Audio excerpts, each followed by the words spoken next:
RK channel ప్రేక్షకులకు సాదర స్వాగతం. సునయన రెండవ భాగంలోకి ప్రవేశించే ముందు మొదటి భాగంలో జరిగిన కథని మనం నెమరు వేసుకుందాం.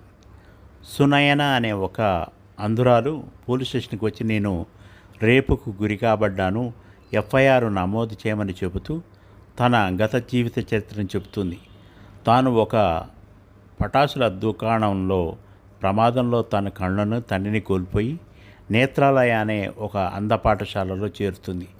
ఆ పాఠశాల మీద కన్నేసినటువంటి ఒక మూట ఆ పాఠశాలను వశపరుచుకోవడానికి వచ్చి ఈ అంధురాలతో వారు పరాజయం పొంది వెళ్ళిపోతారు. మళ్ళీ తిరిగి మరొకసారి వచ్చారు. రోజుల తర్వాత అనుకుంటా స్థలం కొన్నవారమని మరికొందరు వచ్చి నానా హంగామా చేశారు. వారిని మేము మా స్టైల్లో ఎదిరించాం. అప్పుడు వెళ్ళిపోయినా తిరిగి మరునాడు వచ్చారు. ఆ రోజు ఆగస్టు 15 జెండా వందనం అయిపోయింది. ప్రిన్సిపాల్ గారు అందరికీ స్వీట్లు పంచుతున్నారు. అంధులమైన మాకు అక్కడ ఏం జరుగుతున్నదో తెలియదు. అంతా నిశ్శబ్దంగా వచ్చారు కబ్జాదారుల గ్యాంగ్. ప్రతి ఒక్కరిని తమ ఆధీనంలోకి తీసుకున్నారు. అందులో విశాల్ ఒకడు నాతో పెట్టుకున్నాడు. నా పేరు విశాల్, అన్నకు రైట్ హ్యాండ్. నా మాటే సాగుతుంది ఆయన కాడ. ఇప్పుడు నీవు మా మాట వినకపోతువే నేను చురుకుగా ఆలోచించాను. జగతి మేడం మాటలు నా చెవిలో మారుమోగుతున్నవి. మీ అంధత్వం మీకు శాపం కారాదు, అదే మీకు ఆయుధంగా మారాలి. సమస్య చిన్నదా పెద్దదా అనేది కాదు, దాన్ని మీకు అనువుగా మార్చుకున్నప్పుడే మీకు విజయం. నా చేతి కర్రకు పని చెప్పి వాడి తలను పగలగొట్టాను. పగిలిన తల నుండి రక్తాలు కారుతూ అందరూ పారిపోయారు. తర్వాత కొన్ని రోజులకు పథకం వేసుకొని నా ఇంటికి మళ్ళీ వచ్చాడు. వాడి మాయా పథకంలో నేను అశక్తురాలనయ్యాను. వాడి బలగం ముందు నేను ఓడిపోయాను. నా నోటికి ప్లాస్టర్ వేశారు, చేతులను వెనక్కి విరిచి కట్టేశారు, పిడికిలతో ముక్కుపై పిడిగుద్దులు వేశారు. రక్తం కారుతుంది. అరవడానికి ప్రయత్నిస్తున్నాను. అరవడం నీ వల్ల కాదు, నీకు కళ్ళతో పాటు నోరు కూడా లేదు. ఇప్పుడు నీవు అరిచిన ఈ క్యాంపస్లో ఎవ్వరు కూడా లేరు. అందరిని ఉదయం 4 గంటలకే తరలించాం. వారందరూ ఇప్పుడు మా బందీలు. కళ్ళు లేని మీకే ఇంత ఆహం ఉంటే అంగబలం ఉన్న మాకెంత ఉండాలి పిల్ల? అరే కాశీ, దీన్ని కారు ఎక్కించి మన అడ్డాకు తీసుకుని రా. నన్ను కారులో దాదాపు 2 గంటలు తీసుకువెళ్ళి ఒక చోట ఆపారు. అది ఎక్కడో తెలియదు, కానీ అక్కడ చల్లని గాలి బహుశా వరి పొలం మీద నుండి వస్తున్నది కావచ్చు అనుకుంటా. చిన్న పిట్టల కిలకిలా రావాలు వినిపిస్తున్నాయి. చుట్టూ చెట్లు ఉన్నట్లున్నాయి. నెమ్ముళ్ళ అరుపులు, బాతులు, కోళ్ళు ఉన్నట్లున్నాయి. మెట్లు ఎక్కించి లోనికి తీసుకుని పెడుతున్నారు. అదొక ఫామ్ హౌస్ అనుకుంటాను. నన్ను ఒక రూమ్లోకి వేసి వెళ్ళిపోయారు అందరూ. గంటలు గడుస్తున్నాయి. ఉదయమే కాబట్టి ఇంకా పాలు కూడా తాగలేదు. ఆకలి వేస్తున్నది. అరవడానికి కూడా లేదు. కడుపులోకి ఆసరాగా ఉంటే ఏదైనా చేయగలం, కానీ ఎలా? బ్రోచేవారెవరురా అంటూ దేవుడిని దీనంగా వేడుకోవడం తప్ప కనపడని నా కళ్ళతో ఎదురు చూస్తున్నాను. చివరికి ఒక ఆవిడ వచ్చింది. అమ్మా అని అన్యాయంగా పిలిచింది. గొంతులోని మార్ధవంతో బహుశా ఆమెకు 80 ఏళ్ల వయసు పైబడి ఉండవచ్చు అనుకున్నా. ఈ ఉచ్చులో ఎట్లా ఇరుక్కున్నావమ్మా? మనుషులు కాదు వీళ్ళు, రాక్షసులు.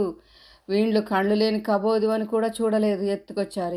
ఈ బ్రెడ్ ముక్క తిని పాలు తాగు, నీ కట్లు విప్పుతా. ఏయ్ ముసల్దానా, ఏం చేస్తున్నావు? అయ్యగారికి తెలిస్తే ఏమవుతుందో తెలుసా? మక్కలు ఇరుగుతాయి. అసలే ముసల్దాని గుట్టుకుమంటావు. అయ్యగారు చెప్పుండలేవై, అసలే ఈరలక్ష్మిని నా జోలికి వస్తే ఎవ్వరిని వదలని తెలుసుకో. ఒక్క 3 రోజులు చూసుకో, తర్వాత సంగతి మనకు తెలియదు. ఆమె పెట్టిన బ్రెడ్ తిని పాలు తాగాను. అలా కట్టేసి ఉంచిన కుర్చీలో ఎన్ని గంటలు గడిచాయో తెలియదు. రాత్రినా పగలా తెలియదు. నాకంటే సెన్సార్ లైట్లు కాంతిని గ్రహిస్తున్నాయి. రాత్రి అయింది లేదా చీకటి పడింది. అక్కడికి 3 వచ్చినట్లున్నారు. అసభ్య మాటలతో రకరకాలుగా నన్ను చేతులతో అన్ని చోట్ల తడుముతున్నారు. బాధతో అల్లాడిపోతున్నా. పట్టించుకోవడం లేదు. నా బట్టలు చింపి నగ్నం చేశారు. ఆ తర్వాత ఈ లోకమంతా నాలాగే గుడ్డిది. 3 రోజులు కావచ్చు అనుకుంటా. నన్ను హూనం చేస్తున్నారు. కొత్త మాటలు వినవస్తున్నాయంటే కొత్త వారు కూడా వస్తున్నారు. ఏమీ చేయలేని అశక్తత. ఆ రోజు మళ్ళీ వీరలక్ష్మి వచ్చింది. అమ్మా, నా గుండె దరక్కబోతోంది. నేను కాని దీనిరాలిని. నా కొడుకు కూడా ఇక్కడ పెద్దోడికే నౌకరి. అమ్మా, నాకు ఒక సహాయం చేస్తావా? చెప్పు తల్లి, చేస్తా. ఇక్కడిని తప్పించలేను కానీ. సరే, నాకు ఒక మందమైన కాగితం, ఒక బాల్ పెన్ను తెచ్చి ఇవ్వగలవా? నిన్ను మా అమ్మగా ఆదుకున్నావని తలుచుకుంటాను. అయ్యో తల్లి, నా బిడ్డ అసంటు దానివి. చిన్న కోరికను అడిగినవు, కానీ నేను ఇప్పుడు బయటకు పోతే నన్ను పట్టుకొని చంపేస్తారు. ఇక్కడనే ఏదైనా దొరుకుతుందేమో చూస్తా సరేనా అని పావు గంటలో తిరిగి వచ్చింది. తెల్ల కాగితం దొరకలేదు కానీ ఇదేదో మందులను చుట్టి అట్టపెట్టే ఇప్పి తెచ్చిన సరిపోతుందేమో చూడు అంటూ ఇచ్చింది. పెన్ అయితే దొరకలేదమ్మా. ఇది అట్టముక్కనే కదా సరిపోతుంది, కానీ నాకు పెన్ను లేదా? పోనీ నీ సిగలో సిగ పిన్ను ఉన్నదా? అదైనా చాలు. ఉన్నది, ఇదిగో తీసుకో, నేను బయట కూకుంటా, ఎవరైనా వస్తుంటే సరాయిస్తా, గుర్తుపెట్టుకో మరి అంటూ వెళ్ళిపోయింది. ఇచ్చిన కాగితాన్ని తడిమి చూస్తు బాగున్నది, ప్యాకింగ్ చేసే దళసరి కాగితం లాగా ఉన్నది. సరే ఈ పెన్నుతోనే రాయాలి, చేతికి సరైన పట్టు ఉండదు కానీ శ్రమించాలనుకుంటూ పంచింగ్ మొదలుపెట్టింది. టైప్ చేసిన అనుభవంతో బ్రెయిలీ భాషలో రాయడం. జగతక్క, నా మనసు చెప్తున్నది నీవు నన్ను వెతుకుతూ ఇక్కడి దాకా రాగలవని, కానీ అప్పటి వరకు నేను జీవించే అవకాశాలు ఏమాత్రం లేవు. అందుకే చిన్న నమ్మకంతో నీకు రాస్తున్నా, నాకు జరిగిన ఘోర సంఘటనలు ఇక్కడ చెప్తున్నా అంటూ మొదలుపెట్టి రాస్తున్నది. వెంట తడుముకుంటూ సరిగా రాశానా చూస్తూ లైన్ క్రమం తప్పకుండా జాగ్రత్త తీసుకున్నది. దాదాపు గంట కావస్తున్నా ఇంకా 4-5 లైన్లు రాస్తే పూర్తవుతుంది. ఇంతలో వీరలక్ష్మి సరాయింపు వినపడింది. అంతే, తాను రాసే పని ఆపి ఉండ చుట్టూ దూరంగా మూలకు విసిరేసింది. ఏంది ముసల్దానా, బాగా సరాయిస్తాను, ఏంది కథ? చుట్టదాగుతా కదా, బాగా నంజుబట్టిన సరాయింపులు గంతే. ఏయ్ గుడిపిల్ల, ఏం చేస్తున్నావే? మా కోసం ఎదురు చూస్తున్నావా? వచ్చేసాం కదా, ఇక మాకు పండగ అంతే. ఆక్రమించుకున్నారు. అరుపులు పెడబొబ్బలు వారికి పట్టవు. స్పృహ తప్పుతున్నది, ఏమి చేయలేకపోతున్నా. వీరలక్ష్మి ఇచ్చిన సిగ పిన్ను తన తలలో ఉన్నదన్న విషయం జ్ఞప్తికి వచ్చి దాన్ని అందుకొని తన గొంతులో బలంగా పొడుచుకుంది. రక్తం చుమ్ముతుంది. వచ్చిన వారిలో ఆనందం ఆగిపోయి అలజడి మొదలైంది. అన్నకు ఫోన్ చేసి చెప్పురా, ఏం చేయాలో? వారికి ఏం జవాబు వచ్చిందో తెలియదు. కొద్దిసేపు అక్కడి నుండి బయటకు వెళ్ళిపోయారు. వారి మాటలు లీలగా వినపడుతున్నాయి. అరే, ఈ ముసలిది ఇక్కడే ఉన్నది, అది కూడా మనకు ప్రమాదం, ఏం చేద్దాం? ముక్కు మూతి మూసేద్దాం, ముసలిదేగా గుండాకి చచ్చింది అందాం. ఇంకేముంది, గుర్తుంచుకోండి, ఆ కాశీగాడికి ఇదే చెప్పాలి, వాడు దీని కొడుకే కదా. అంతేనా? అంతే, సరే పద, ఇవి మనకు కొత్త అంటూ వెళ్ళారు. నేను పూర్తిగా తెలివి తప్పి పడిపోయాను. తర్వాత ఏం జరిగిందో చెప్తారా? మీరు ఎలా కోలుకున్నారు, వివరాలు చెప్పండి అన్నాడు ఇన్స్పెక్టర్. తర్వాత జరిగిన విషయాలు నాకు గుర్తులేదు. నాకు మెలకువ వచ్చేసరికి ఏదో హాస్పిటల్లో బెడ్ పైన ఉన్నాను. తలకు చేతులకు బ్యాండేజ్ కట్లు, ఆక్సిజన్ మాస్క్, అంతా అయోమయంగా ఉన్నది. అమ్మాయికి మెలకువ వచ్చింది, డాక్టర్ రండి త్వరగా అరుస్తూ చెప్పింది ఎవరో ఒక ఆవిడ, బహుశా నర్స్ అనుకుంటా. డాక్టర్ వచ్చాడు. పల్స్ చూశాడు, స్టెత్తో పరీక్ష చేశాడు. చూడు తల్లి, నీవు ఇప్పుడు బాగున్నావు. కాళ్లలో చేతుల్లో ఫ్రాక్చర్లు ఉన్నాయి, గొంతులో పిన్నుతో గుచ్చిన గాయాలున్నాయి. పూర్తిగా నయం కావడానికి 2 నెలలు పడతాయి. అసలు నీకు ఈ ప్రమాదం ఎలా జరిగింది చెప్పగలవా? సరే తల్లి, ఇప్పుడు నీవు మాట్లాడలేవు, 2 రోజులు పడతాయి నీవు మాట్లాడటానికి. ఈలోగా నిన్ను కాపాడిన వారు కూడా వస్తారు. ఆయన అనిరుద్ధ్ మహేంద్ర గారు, పెద్ద బిజినెస్ మ్యాన్. అప్పుడు మనం అన్ని వివరాలు మాట్లాడుకుందాం. ఇప్పుడు నీకు రెస్ట్ అవసరం, ఎక్కువ ఆలోచించకుండా పడుకో. అన్నట్టు నీ పేరు చెప్పగలవా? నీ బంధువులు ఎవరో చెప్తే వారికి నీ విషయం చెప్పి వారిని రప్పిస్తాము. అడ్డంగా తల ఊపింది తను. మాస్క్ నుండి బొంగురుగా వినిపించింది. నాకు ఎవ్వరూ లేరు, కానీ జగతి మేడం ఉన్నది, కానీ ఎక్కడ ఉన్నదో చేతితో తెలియదన్నట్లు సైగ చేసింది. డాక్టర్ ఆమె పల్సు పడిపోతున్నది, మళ్ళీ స్పృహ తప్పుతున్నది. రండి డాక్టర్, త్వరగా, ఎకోగ్రఫీ కూడా పడిపోతున్నది. డాక్టర్ పరుగున వచ్చి అన్ని రకాల పరీక్షిస్తున్నాడు. నర్స్, ఈమెను థియేటర్కు తీసుకుపదండి. విఘ్నేష్, నిన్ను కాపాడడం నా వల్ల కాదు. నేను ఉన్నత పదవిలో ఉన్నాను కాబట్టి నీ ఆగడాలు సాగుతున్నాయి, కానీ లేకపోయినట్టయితే నిన్ను మా పోలీసులే ఎన్కౌంటర్ చేసి ఉండేవారు. ఇక నుండి నేను నీ వెనుక ఉండను, నీ జాగ్రత్తలో నీవు ఉండు అన్నాడు ప్రద్యుమ్న. ఏమండి అంటూ అడ్డుకుంది భార్య కవిత. ఒక్కగానొక్క కొడుకు, మీరే వాడికి సహాయం చేయకపోతే వాడు బిజినెస్ ఎట్లా చేస్తాడు? అసలే రియల్ ఎస్టేట్ వ్యాపారం, కోటీశ్వర్లతో వ్యవహారం. చాలేవమ్మా, నీకేమెరక, వాడు చేసే పనులు, గ్యాంగ్స్టర్లా తయారయ్యాడు. వాడిని కాపాడటానికి నేను పడే తిప్పలు మా డిపార్ట్మెంట్లో ఖాతాలు చెప్పుకుంటూ నాపై సెటైర్లు వేస్తున్నారు. విఘ్నేష్, నీవు మాత్రం కొద్ది రోజులు బయటకు తిరగకు, నేను చూసుకుంటాను కానీ. విఘ్నేష్ తల ఊపుతూ తన గదిలోకి వెళ్ళాడు. ఇంటర్కామ్ మోగింది. ఎత్తగానే సార్ అన్నాడు పిఏ. ఏసీపీ భరత్ వచ్చారు మిమ్మల్ని కలవడానికి. పంపండి అంటుండగానే భరత్ లోనికి వచ్చాడు సెల్యూట్ చేస్తూ. Any specific news mister Bharat?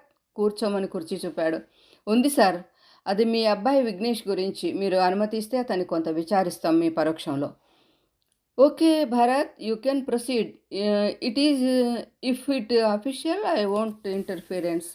కానీ విఘ్నేష్ ఇప్పుడు ఇక్కడ లేడు.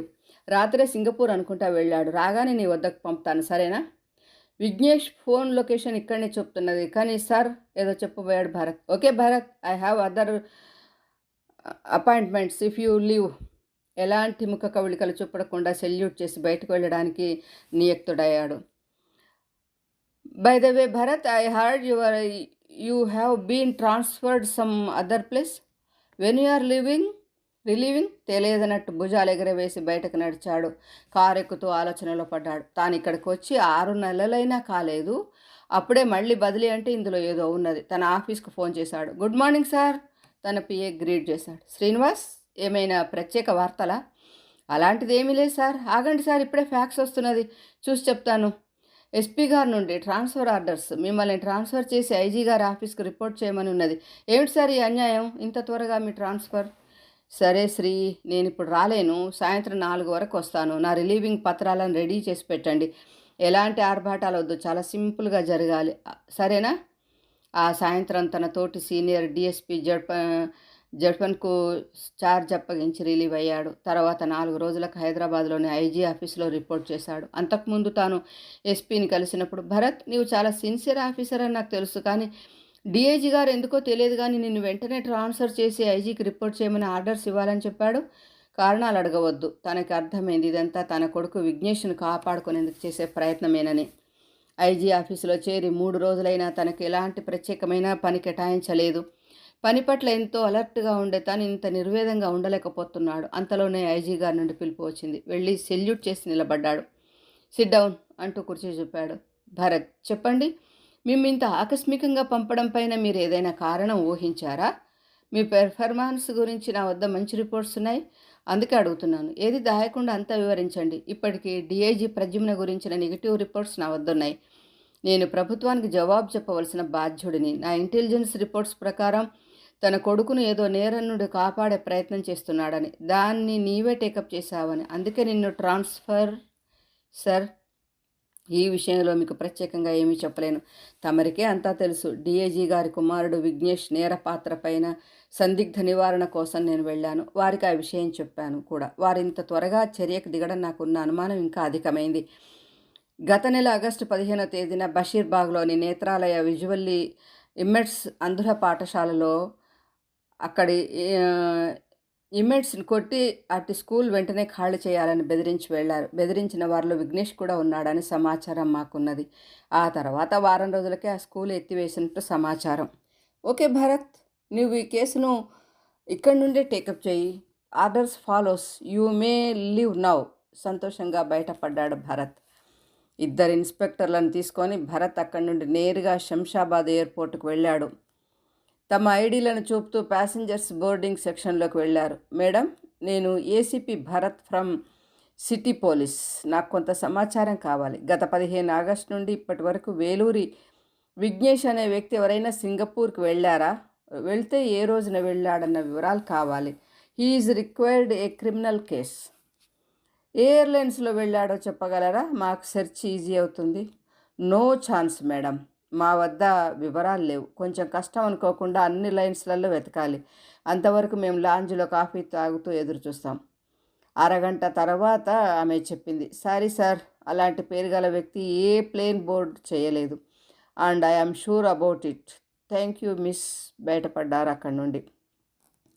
డిఐజీ ప్రద్యుమ్న గారు తన కొడుకు విషయంలో ఏదో ఎందుకో దాస్తున్నట్టు తెలుస్తున్నది. అతన్ని ప్రశ్నిస్తేనే వివరాలు తెలియగలవు. హరి పిలిచాడు ఇన్స్పెక్టర్ని. మీరు విఘ్నేష్ ఫోన్ నెంబర్ను సంపాదించి అతన్ని లొకేషన్ ట్రేస్ చేయండి. అతన్ని కాల్ డేటాను సిమ్ కార్డు సప్లయర్ నుండి పొందండి. ఓకే సార్, నేను అతని ఫోన్ నెంబర్ తెప్పిస్తాను. తర్వాత ఏం చేయాలి, ఎలా ప్రొసీడ్ అవ్వాలి అనుకుంటూ ఆఫీస్కు బయలుదేరాడు. తనకు వచ్చిన అనామినస్ కాల్ను ఆధారం చేసుకొని కొండను త్రవ్వడం సబబేనా? ఇందులో అసలు ఏదైనా క్రైమ్ జరిగిందా? ఏమీ లేకుంటే డిఐజీ గారి ప్రవర్తన అనుమానాస్పదంగా ఎందుకున్నది? ఏమైనా సరే ఇందులో ముందుకు వెళ్ళాలి. మనకు ఐజీ గారి పర్మిషన్ కూడా ఉన్నది కదా. సార్, ఫోన్ చేశాడు హరి. చెప్పండి Hari. Sir, Vignesh phone location ఇప్పుడు సింగపూర్లో ఉన్నట్టు చెప్తున్నది. ఇదేం మాయ సార్, ఎలా సాధ్యం? ప్లేన్ ఎక్కకుండానే అక్కడికి ఎలా వెళ్ళాడు? జిమ్ముకు నాకు అర్థం కావడం లేదు. నాకు అర్థమవుతున్నది హరి. అతడి మనిషో లేక ఎవరో ప్యాసింజర్తోనూ తన ఫోన్ మాత్రం పంపించాడు. ఇక్కడ మాత్రం వాడు అండర్ గ్రౌండ్ అయ్యాడు. వాడి ఎలిబి మాత్రం సింగపూర్లో ఉండి బలమైన సాక్ష్యంగా మారుతుందని ఆలోచన. మనం ఒక పని చేద్దాం హరి. ఈ నెంబర్ను సింగపూర్ హోమ్ అఫైర్స్ వారికి పంపుతూ అతన్ని ట్రేస్ చేసి ఫోన్ ఎవరి వద్ద ఉన్నదో వాడి ఫోటోను మనకు ఫార్వర్డ్ చేయమని కోరదాం. నేను ఆఫీస్కి వస్తున్నా, రాగానే సింగపూర్కు మాట్లాడదాం. ఇప్పుడు వాడి వద్ద ఎలాంటి ఫోన్ లేకుండానే ఉంటాడా? ఇదంతా నాకేదో. వాడొక పెద్ద పోలీస్ ఆఫీసర్ కొడుకు. వేరే ఎవరి పేర్లతోనైనా సిమ్లు ఫోన్లు తీసుకొని వాడగలడు. సరే, ఈ విషయం తర్వాత చూద్దాం. సింగపూర్ హోమ్ అఫైర్స్ వారికి ఫోన్ కలుపు, మన ఆఫీస్ ల్యాండ్ నుండి కలుపు. ఎందుకంటే వారు కాల్ ఎవరు చేస్తున్నారో తప్పక కౌంటర్ చెక్ చేస్తారు, అనుమాన నివృత్తి కొరకు. అది ప్రతి దేశం పాటించే సేఫ్ పాలసీ. సరే సార్, కలుపుతున్నా. కాల్ కలిసింది. రిసీవర్ అందుకున్నాడు. Sir, whether I'm speaking to home affairs Singapore? Sir, this is ACP Bharat from Hyderabad police and we require some information from Singapore and the information is revealed a criminal case.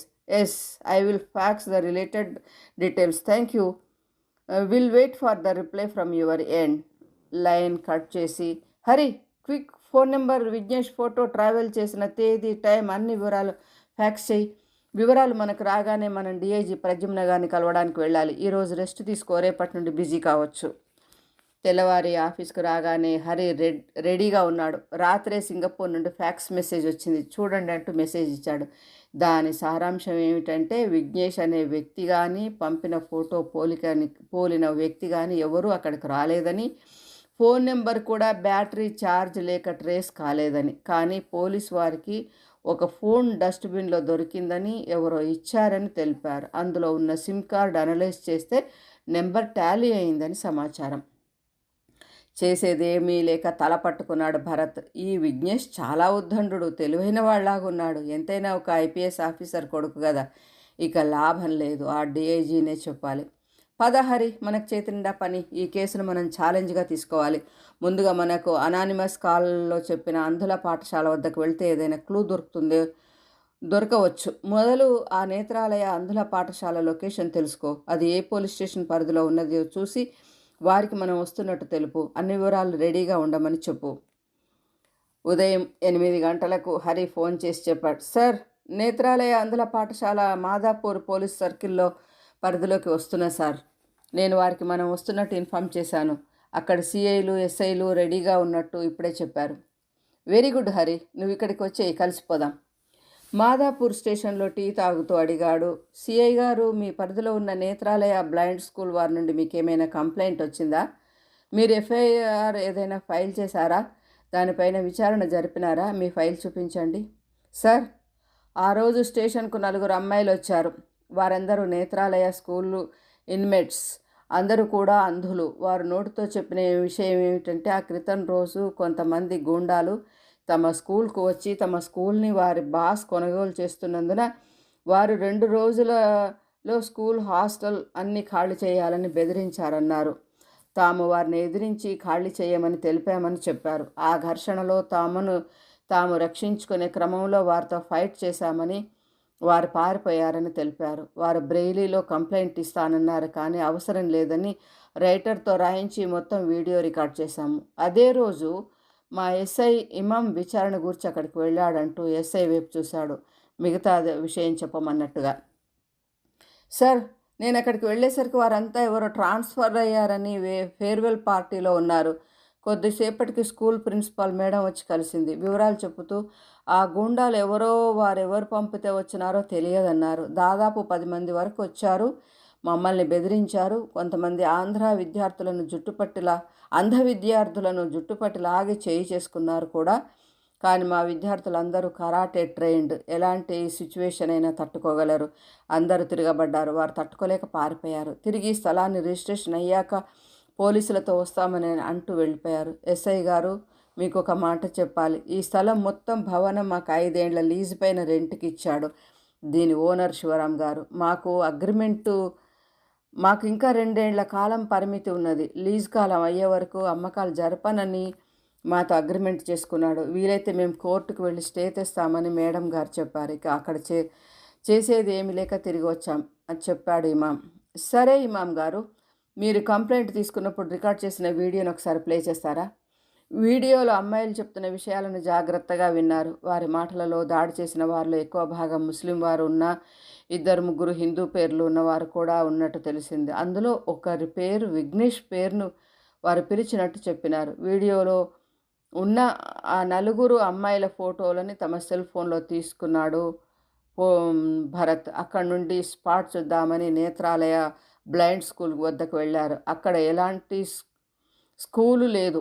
బుల్డోజర్లతో ఆ పాత భవనాన్ని కూల్చివేస్తున్నారు. School లేదు, పిల్లలు లేరు, జవాబు చెప్పడానికి సంబంధితులు ఎవరూ కూడా లేరు. ఇమాం గారు, ఇక్కడ వర్కర్లతో మాట్లాడి వారికి కూల్చివేత పని ఇచ్చిన కాంట్రాక్టర్ ఎవరు, బిల్డింగ్ ఓనర్ ఎవరో తెలుసుకొని వారితో కూడా మాట్లాడి నాకు వివరాలు రేపటికల్లా తెలపండి. డిఐజీ వరంగల్ గారి ఆఫీసులో క్రైమ్ మీటింగ్ జరుగుతున్నది. పిఏ వచ్చి ఏసీపీ భరత్ వచ్చాడని చెప్పారు. సరే, అరగంట వెయిట్ చేయమన్న తర్వాత పంపు. సార్, భరత్ ఏం సిట్ డౌన్ భరత్, ఏమిటి విషయం? అందరూ సెల్యూట్ చేసి కూర్చున్నారు. సార్, ఇతను నా అసిస్టెంట్ హరి. వాళ్ళిద్దరు Madhapur crime station CI and SI. నిన్న వీరి పరిధిలో ఉన్న నేత్రాలయ బ్లైండ్ స్కూల్కి వెళ్ళాము. అక్కడ జరిగిన దొమ్మిలో మీ అబ్బాయి కూడా ఉన్నట్టు అక్కడి ఇన్మేట్స్ ఇచ్చిన కంప్లైంట్ ఆధారంగా మేము తెలుసుకున్నాం. ఈ విషయంలో జరిగిన విషయం తెలుసుకుందామని మీ వద్దకు వచ్చాం. మీరు మీ అబ్బాయి విఘ్నేష్ సింగపూర్కి వెళ్ళాడని చెప్పారు. కానీ మా విచారణలో అతను ఏ ఫ్లైట్ ఎక్కలేదని తెలిసింది. కానీ అతని ఫోన్ మాత్రం సింగపూర్లో ఒక డస్ట్బిన్లో దొరికిందని అక్కడి హోమ్ అఫైర్స్ వారు మాకు తెలిపారు. అసలు ఏం జరుగుతుందో మాకు ఏమాత్రం అర్థం కావడం లేదు. మీరేమైనా చెప్పగలరా సార్? ఒక్క నిమిషం వరకు కళ్ళు మూసుకొని కూర్చున్నాడు ప్రద్యుమ్న. తర్వాత మెల్లగా అన్నాడు, భరత్, ఈ విషయం నీకు లోగానే చెప్పాలనుకున్నా, కానీ ఏదో ఒక బంధం నన్ను అడ్డుకున్నది. ఒక అహం నన్ను నా కొడుకుపైన ఎలాంటి కేసులు లేకుండా చూడాలని శాసించింది. ఒక విద్యుక్త ధర్మం కన్నా తల్లి ప్రేమతో విలవిలలాడుతున్న నా భార్య ఆక్రందన నన్ను, నా ధర్మాన్ని నిర్వహించకుండా అడ్డు తగులుకున్నది. ఆయన కళ్ళల్లో నీరు తిరుగాడుతున్నాయి. భరత్, ఒకసారి మా ఇంట్లోకి వచ్చి నా భార్యను చూడాలని కోరుతున్నాను. ఆయన గొంతుక మార్ధవమైపోవడాన్ని గుర్తించాడు. లేచి అతనితో కలిసి నడిచాడు.